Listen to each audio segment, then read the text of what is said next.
നമസ്കാരം. അമ്മയെ ആർക്കും വാങ്ങാം, വിൽക്കാം. അതെ, ഇതൊരു പുതിയൊരു കാര്യമല്ല. സർവ്വസാധാരണയായി നടന്നു വരുന്ന, നമ്മളെല്ലാം ചെയ്തു വരുന്ന കാര്യമാണിത്. അതെ, മനുഷ്യൻ അറിയാതെ, അവൻ ആഗ്രഹിക്കാതെ ഏകനായി ജനിക്കുന്നു. അങ്ങനെ തന്നെ അവൻ പോവുകയും ചെയ്യുന്നു.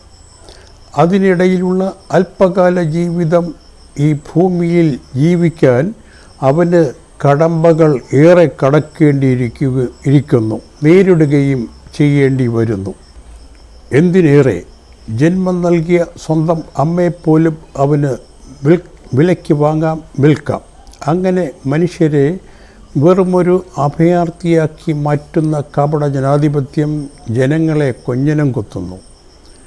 മനുഷ്യൻ്റെ മനുഷ്യത്വമില്ലാത്ത, നേരും നെറിയും കെട്ട തോന്നിയവാസ ഗുണ്ടായുസ ജനാധിപത്യ കപടഭരണം എന്തെന്ന് വിവരിക്കേണ്ടത് ഇല്ല. അതിൻ്റെ ദുഃഖദുരിതം ആണെന്ന് ഏവരും അനുഭവിക്കുന്നതും അനുഭവിച്ചു വരുന്നതും.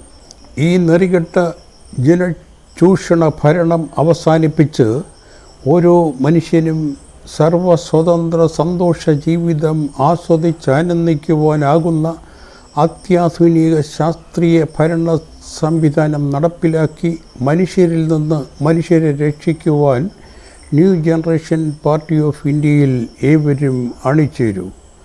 എല്ലാ ഭാഷയിലും ഇതിൻ്റെ യൂട്യൂബ് ചാനലുകളും വാട്സാപ്പ് ഗ്രൂപ്പുകളും സുലഭമാണ്. ഏവരെയും ULM കേരള സ്വാഗതം ചെയ്യുന്നു. Thank you very much.